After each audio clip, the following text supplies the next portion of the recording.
Merci très chers internautes, merci Balandia Mimbenga TV. Une fois de plus, merci na confiance au Bozali Kosa Bisso. Topesibino merci parce que le lot allez lundi 13 novembre 2023.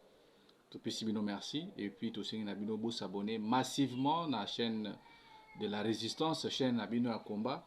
Yango wana soki ezali pour la première fois ya kolanda biso, vous s'abonner massivement na chaîne Nabino ya résistance na Mimbenga TV parce que chaîne oyo ezali chaîne ya sensibilisation, ezali chaîne oyo tozali ko analyser, ko mobiliser ba jeunes pona kotalisa bango le bien-être oyo boye biso ba jeunes congolais tokoki kosala pona avenir ya biso et puis pona avenir ya mboka na biso.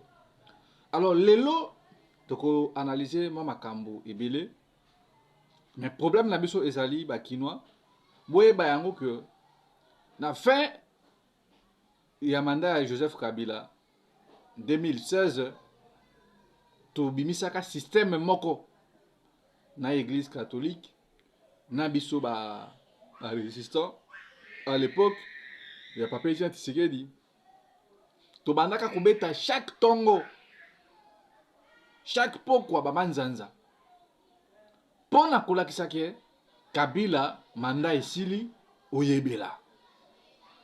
Donc lelo oyo bototikali na 37 jours il faut pe Tshisekedi ayebela parce que mandat esili tomoni eloko moko te oyo boye asali nakati ya mutu ya mboka na biso à part ba voyage, à part ba promesse, à part kosangisa baninga na ye ya Belgique ya diaspora ndenge baza kozwa mbongo baza kokabola yango ambiance. Donc otali kuna condition bandeko na biso ya Ituri baza kovivre oyoki pasi na mawa na motema epi oleli yango wana bandeko na ngai eloko esali ke Tshilombo a réussir te parce que Tshisekedi est entouré par ses amis de la diaspora.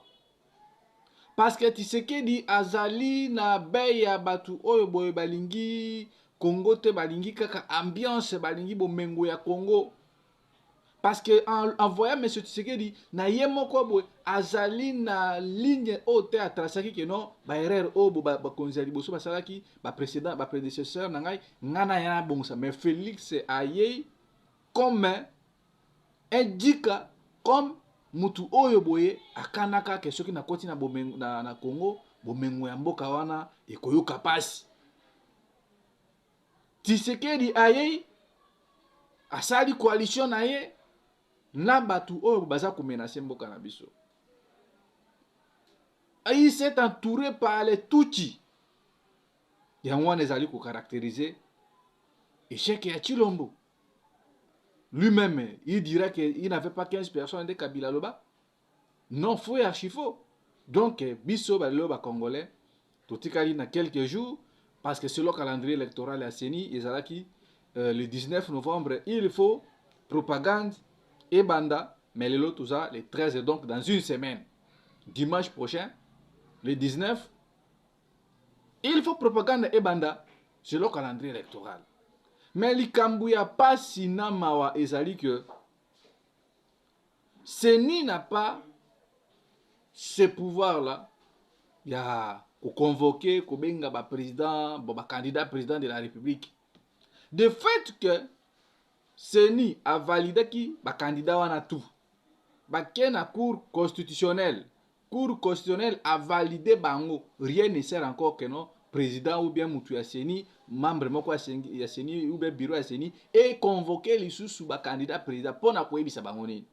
Iloko bango batikali na yango ezali ya kopesa go kete voilà. Tous les candidats ont été retenus. La minute oyo boye eloko tikali na biso bokende ko mobiliser ba base na bino pour tokende na propagande. Mais Seni a komi ko jouer bato en bourrique. Au lieu que Seni soki na incapacité o baza nango ayebisa batu ke non vi ça mbongo kosala élection ezali te bamateriel tosombaki ekomi nanu te nini ezali bote mais Seni akomi kosakana na batu ekosore yango wana tozobenga bacongolais oyo ezali chaîne ya résistance nous devons nous lever pour résister à la manœuvre nyonso oyo batu oyo bazali kosala. Cher Kinois, bandeko ya Matadi, ya Goma, Lubumbashi, Mbandaka, Mbujima, Ikananga, Chikapa, mobilisons-nous. Même na fief na moko na Mbujima, M. Félix n'a rien construit, n'a rien fait. Vous croyez que beaucoup de Félix wana 10 ans, 20 ans, 15 ans, 18 ans à pouvoir. Il ne fera absolument rien parce que Félix c'est un jouisseur. Comment est-ce que Mboka a agressé? Mais le président, à tout moment, n'a pas fait, n'a pas voyagé, n'a pas makambo moko, ils ont même la sensité. Les Londres nazolo ba awa. Les militaires burundais ba tumbi ba village na biso. Une forte confrontation musclée et armée ya EAC. Ba bomi bande ko na biso, bon tellement YouTube alingaka te ba image misusu eza trop un peu sensible to ti yango. Bonaki bomona comment est-ce que ba maman na biso nde bazokufa na est. Bonaki bomona comment est-ce que bibembe ndenge za kopola na côté wana Ituri.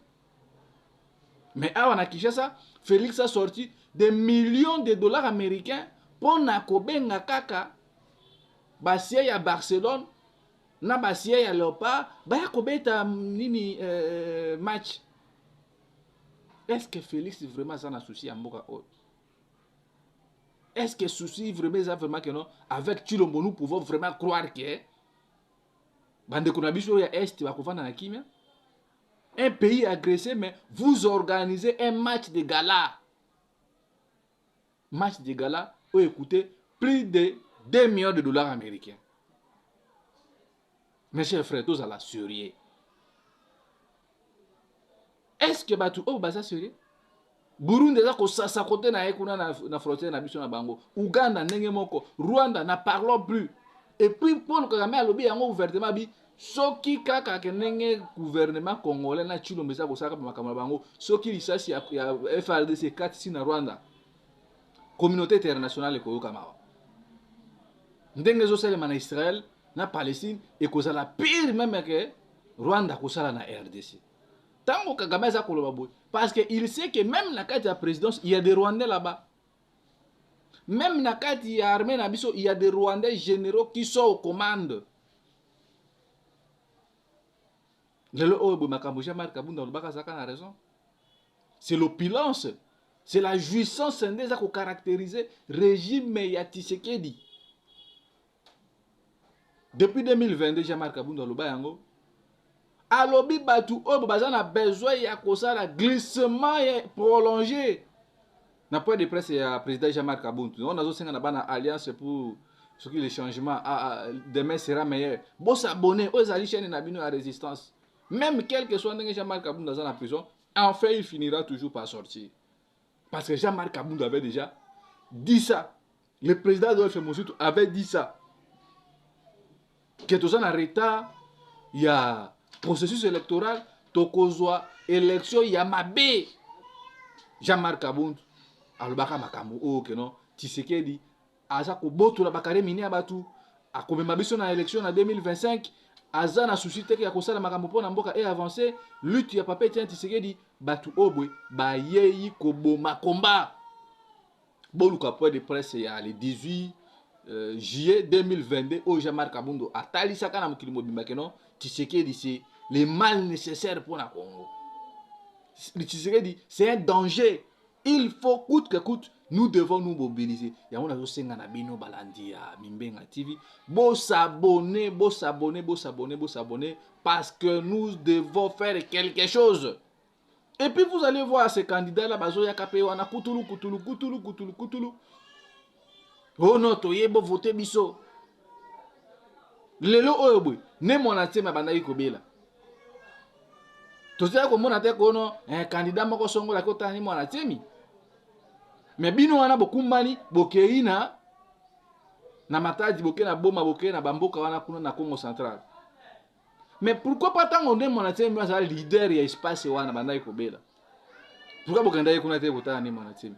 Lelo bokomi koya na Congo central parce que bokomi na période électorale ndemo pe boke na Équateur, boke na Mongala, boke na Chwapa, boke na na Kasai Central na Okatanga na nini bokende kuna ba voter bino peuple congolais élection oyo bo soki ekozala soki élection ezali te bo voter batu oyo boete. Ils sont des méchants. Comment est-ce que mboka ezali sous une forte occupation, mais vous êtes là en train de danser, de jouer, de voyager. Donc est-ce que batu oyo baza sérieux? Et puis bolandaki tolobaki makambo moko awa ya Oezoleka na Katanga, na province ya gouverneur Jacques Kiabula. Après l'information aujourd'hui, na famille ya monsieur Oyo Balobi ke babomi et soi-disant, ndeko wana Oyo akufi, ezali nango problème moko ya lokuta. Ce n'est pas le gouverneur de mutu azali responsable ya makambo wana. C'est juste que non le frère azalaki na ye mutu ya malade abandaki kobela alors ba médecin bapekisaki ye bapesaki ye ba directive ba nini akoki kosala alors ndeko wana abandaki koyoka ba directive oyo boye corps médical epesaki ye te. Donc dossier oyo bazwa koloba ko non babomi ye na nini ezali lokuta ezali manipulation politique. Batu ya union sacrée bango na bango moko kuna baza luka kobomba na pona koluka nani akozala directeur ya campagne ya mutu abomi Katanga Chilombo. Ya mwana bakomi koluka tolatisa Kiabula nini boy. Donc ce sont des guerres purement politiques. J'ai vérifié l'information na famille balobi mwasi wana azalaki ministre certes. Il a travaillé même à l'époque ya gouverneur Kapopo. Mayele na ye ne sali mati ba poste wana azali femme mariée mais ba bebisi réputation maman Gisèle Ngungwa kolobake abimaka na gouverneur koso. Or le frère n'avait pas voulu écouter ba directive ya ba médecin.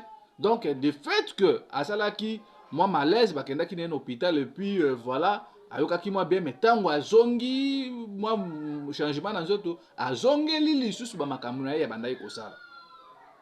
Mais bo sali réputation ya mama ya batu. Or le loko wana ezali manipulé par le pouvoir à place. Ba au dignitaire baza na kati ya union sacrée bango mutu baza ko manipuler. Vous depuis ka bomona batu mutu akufi boke na hôtel de gouvernement ko sala sitting. C'est juste de ma manipulation politique. Ba manipulation bozo sana. Pourquoi pas ba jeune wana bozo mobiliser bango wana bakena ko sali réputation ya mutu moko songolo pakala. Les gens, nous devons nous mobiliser pour chasser ces gens. Tout autour. Donc aujourd'hui, bande konangai ba congolais, boye bayango, soki biso bilenge tozo telemate. Poto sala quelque chose pour na mboka na biso. Parce que c'est notre avenir qui en dépend. Batu oyo boye bazali capable même ya ko créer loko moko na kati ya mboka désordre de koti. Pour que Bango va continuer toujours à se maintenir dans le pouvoir. Bango va continuer toujours à se maintenir dans le pouvoir. Mais pour ne pas arriver à ce niveau-là, parce que Tshisekedi Azali Mutu Oyeboye, il obéit que par les rapports de force. Tshisekedi dit bon on a mercenaires roumains, mercenaires russes, na est bazawana, na mercenaires EAC. Baza wana parce que Félix Moutouabenga bango na bato 1v3. Baza wana pona nini? Parce que bayebi ke tangu peuple akolinga kotelema abakotinda bango alebo tutola bango masasi. Mais biso tokobanga te. Nous sommes là pour sensibiliser, pour mobiliser peuple congolais aux destin, aux avenir na yo na maboko. Décembre kozala opesi mbwa boy. Yango tozo ko senga na ba diaspora bo se mobiliser bo soutenir biso parce que toza na makambu oyo boye il faut Félix Tshisekedi vraiment obo ka pa que non to kata relation une fois pour toutes na Tshisekedi. Yango toza ko sala ba émission ba analyse oyo bo pour na éveil de conscience pour que moi na Congo ayeba komunda pona mboka na ye. Avion soko ina biso ba Rwanda ba bombarda yango a. Est-ce que boka même ta réplique? Paul Kagame aza koloba ke Chilombo ayebi makambu oyo bayokana na bango nini. Apesa bango Ituri, apesa bango Bunagana, apesa bango Goma pour que bango bazwa contrôle ya bisika wana nde bomona lelo oyo boye parc national de Virunga oyo boye ekoma visite Rwanda soki ba étranger bayei bakenda kaka kuna na koti na Rwanda bayei bazwi mbongo wana ekomi ko servir na ba Rwandais. Biso tuza ko perdre combien? Tout ça likolo ya nini? Parce que nous avons un mauvais leadership. Nous attendons candidat président bakei na invitation ya Seni. Ceux qui bakoloba nini, nous allons retourner ici pour vous informer, pour vous sensibiliser aussi peuple congolais. Parce que toujours ngai, je ne crois même pas que nos candidats ou na bakei bakopimisa biso lokwa malonga. Même ceux qui sont en Afrique du Sud. Ko batidi ba délégué na bango bakende kuna pa ba bimisa candidature commune parce que na kati wana Chilombo apesi mbongo même na kati ya opposition pour ko déstabiliser. Donc loko biso to tikali nango c'est l'espoir ezali mwana Congo telema obunda pour l'avenir na yo. Ba politicien ba ko trouver ka jamais solution pour na biso peuple. Yango wana ce que ça pour la première fois ya kolanda ngai s'abonner à la chaîne de la résistance. S'abonner à la chaîne de combat. Chaîne O ezali donc chaîne O ezali te kono ya mutu moso, chaîne O ezali na congolais tout walinga kamboka na yo nationaliste. Ça chaîne na biso to soutenir yango, ce besoin la qualité image ça vraiment bien tout ça ko ça na téléphone. Pour que message comme bandeko baza na fin fond. Baza na Bumba, baza partout, na Boende, baza na ba Kipushi, partout, bisika bozali. Ezali éveil de conscience. Il faut soulèvement populaire, révolution populaire. Révolution wana ekoleka ndenge nini? Ekoleka tangu yo mwana Congo zu conscience, tangu yebi ki ba politicien ba yibi biso mbongo haram, tangu yebi ki ba politicien ba yibi biso mbongo na francophonie, tangu yebi ke non Chilombo musala na ye ezali kaka ba voyage et non ko trouver solution à makambo et ça ko déranger biso. On a 5 nabino bo s'abonner massivement na chaîne nabino et puis tozonga boba 18h pour na ko yeba nini oyo boye Seni abengi bato wana na concertation sur concertation na bango ko nini nous allons revenir pour vous donner la suite et puis to ko yeba nini oyo Chilombo akoloba lobi na Assemblée nationale pour na ko couper sa bave na ya mais nous sommes en train de nous préparer. Il faut opération déjà manzanza banzungu et bandako beta parce que le lot Chilombo atikali na 37 jours pour na faire ya mandana. Numéro nabiso ezali wana plus 243 81 73 11 702 wana nde boko comme nabiso plus 243 81 73 11 702 wana nde boko comme nabiso et que allez bienvenue. Après, une fois de plus, merci. Na bino nyonso ba Congolais ya Kinshasa, ya Mbandaka, ya Lubumbashi, ya Bandundu, partout bisika bozali na Kikwiti na Belgique, Mamalandu, bo continuer ko s'abonner et puis bo soutenir chaîne na biso parce que musala e kozala makasi na décembre ezo senga suffisamment apport ya mutu na mutu. Mais bolanda makambu oyo boye honorable Jean-Marc Kabono déjà alobaka par rapport à glissement oyo Tshisekedi na batu na ye banda ko préparer et on se retrouve prochainement. Ingrid. Je suis déçu de vous annoncer à travers ce point de presse que le régime Tshisekedi a décidé de mettre en péril la périodicité, la sincérité et la transparence des élections en préparant les glissements ainsi qu'en orchestrant une fraude massive aux prochaines échéances électorales. Le plan consiste en la création de plusieurs partis politiques mallettes dans l'entourage du président Félix Tshisekedi par les membres de sa famille et de ses amis, avec espoir de se voir distribuer des sièges à l'Assemblée nationale et dans des assemblées provinciales. Ces plans funestes, dont se vantent avec fierté et assurance d'ores et déjà les précités, visent à s'attribuer par des mécanismes frauduleux, vous vous en doutez, 300 sièges à la Chambre basse et laisser 200 pour les autres formations politiques. J'avais eu le courage en son temps de m'en prendre vertement à certains dans l'entourage du président Félix Tshisekedi pour dénoncer ces plans qui ne cadrent ni avec la vision, ni avec l'idéal pour lequel nous nous étions bâtis près de 4 décennies. J'avais également discuté plusieurs fois avec le président Félix Tshisekedi quant à ces plans, tout en lui rappelant l'épisode noir du carton jaune du 19 décembre 2016. Marche organisée par fait le docteur Étienne Tshisekedi afin d'exiger la tenue des élections dans les délais constitutionnels où Félix Tshisekedi et moi-même étions dans la rue. Ces jours-là, nous avions assisté à un carnage où plusieurs jeunes avaient péri la vie.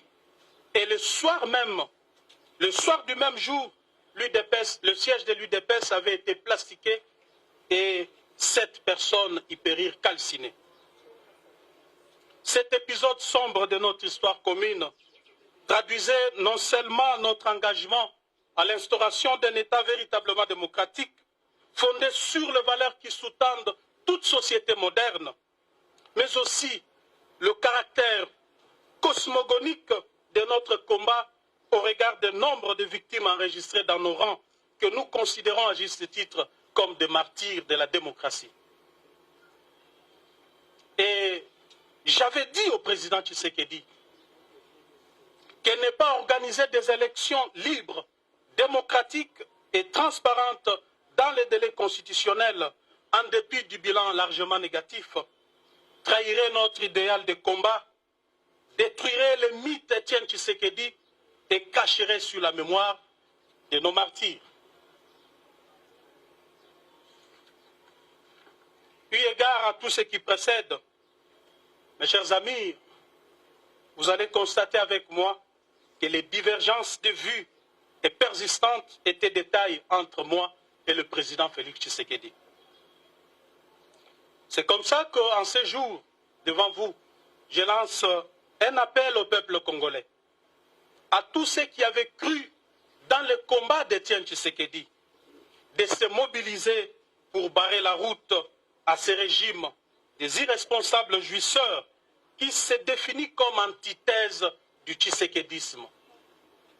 Ne pas les faire a pour risque de pérenniser la souffrance et le maintien de la République dans le sous-développement avec péril de plonger le pays dans une guerre civile inutile. M. Tshisekedi doit désormais savoir que cette manœuvre ne passera pas. Et je m'engage personnellement à affronter aux côtés du peuple cette machination. Parce que je considère le combat que je dois devoir mener désormais comme un tournant très important dans ma vie politique. Mesdames et messieurs, comme vous le savez, nous avons aussi assisté à la reprise petit à petit des tares de dictatures de triste mémoire. Le pays est en train de subir un recul démocratique honteux des restrictions des libertés d'expression. Et le peuple assiste impuissant devant l'émergence d'une néomonarchie constituée d'une classe de mafieux fanatiques applaudisseurs. On constate la flambée des arrestations des leaders d'opinion et des atteintes à la liberté de la presse avec des intimidations de journalistes dont certains sont contraints à l'exil. Il en est de même de l'usage abusif des services publics à des fins privées, les trafics d'influence par la résurgence des familles et des personnes intouchables, la manipulation de la justice avec des dossiers montés de toutes pièces pour écarter certains adversaires. Et cela, ce sont sans doute des antivaleurs qui, des signes prémonitoires d'une dérive dictatoriale qui se dessine. Pire encore,